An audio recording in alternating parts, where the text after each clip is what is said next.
مين السبب ورا موت احمد رفعت وازاي مات؟ مبدئيا كده زي ما انتم عارفين احمد رفعت لاعب منتخب مصر ولاعب نادي فيوتشر من 4 شهور تقريبا، وبالتحديد في شهر رمضان وقع اللاعب احمد رفعت فجأة وهو بيلعب في ماتش الاتحاد الاسكندري، وبالتحديد في الدقيقة 88 من المباراة. احمد رفعت لما وقع في قلب الملعب الكاميرا راحت عليه وهو مش قادر ياخد نفسه، وقتها الناس اتخضت عليه لانه راح زي ما تقول كده في غيبوبة تامة. اللاعب احمد رفعت قلبه وقف تماما ونقلوه لاقرب مستشفى، وهناك في المستشفى يشاء السميع العليم بعد محاولات كتير مع احمد رفعت قلبه بدأ يشتغل من تاني علشان يوصل رسالته للعالم كله ويقول لكل الناس انه مظلوم، ويقول لنا ويعرفنا ان الكرة المصرية واي مجال في مصر موجود فيه كواليس وعالم خفي مرعب مفيش حد يعرف عنه حاجة غير الناس الظلمة والمرتزقة وفئة معينة من الناس. المهم احمد رفعت بعد ما تعافى وبدأ يستلقط انفاسه ويعود للحياة من تاني، طلع مع ابراهيم فايق في لقاء تلفزيوني وبيتكلم فيه عن اللي حصل له، وقال وقتها انه ما كانش فاكر اي حاجة من اللي حصلت له في الماتش. في الوقت ده الناس كانت فرحانة باحمد رفعت انه رجع تاني وبدأ يظهر على الساحة والناس بدأت تطمن عليه. لكن في اللقاء ده احمد رفعت اتكلم في نقاط مهمة وخطيرة جدا، زي انه رد على الاتهامات اللي كان بيتهم بيها وهي انه بياخد منشطات ومكملات. ده غير ان احمد رفعت قال بطريقة حزينة وطريقة مليانة بقهر الرجال. ليه هي ضغوط الكوره وضغوط الحياه العاديه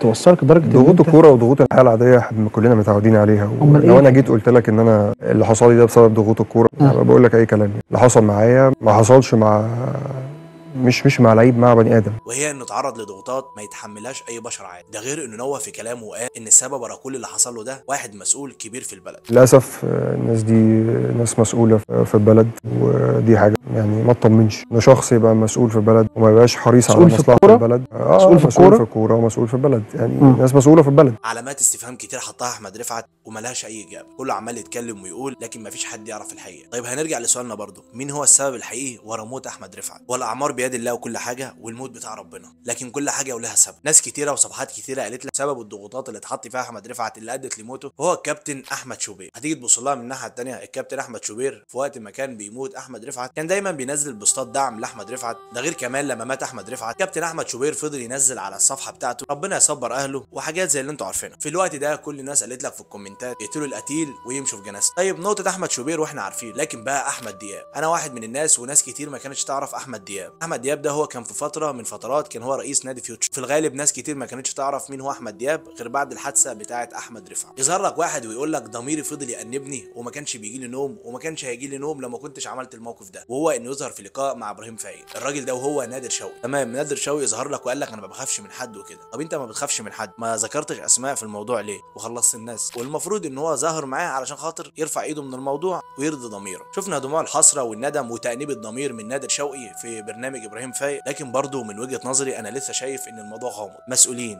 وهذا ولكن. طيب احنا عايزين نذكر ناس بعينها، اللي يجي يتكلم عن مشكله والمفروض ان هو جريء وما بيخافش يتكلم عن واحد بعينه، ما يفضلش بقى يلمح ويقول مسؤولين ومش مسؤولين. راجل مات الله يرحمه، لكن المفروض ان حاجه زي كده واحد اذى حد لازم يتحاسب او يعاقب. بس انا من وجهه نظري بقول ان الموضوع اللي حصل حصل واللي كان الموضوع هيتقفل على كده وربنا يرحمك يا احمد رفعت. يا اخي تحس انك بتتفرج على فيلم رعب والفيلم جواه لغز غريب، والاغرب من كده ان ادوار الفيلم متوزعه بالمظبوط، على يقين تام ان الموضوع خلص على كده وهيتردم على كده، وعلى يقين تام برضو ان في ناس في ايديها تظهر حقيقه من كلمه واحده منها، لكن الناس دي هيفضلوا ساكتين كالعاده. كل اللي في ايدينا واللي هنقدر نقوله الله يرحمك يا احمد رفعت وربنا يجعلك من اهل الجنه. وبس كده، كان معاكم ابراهيم علام في اصل الحكايه، وما يحلى الختام الا بكلمه سلام.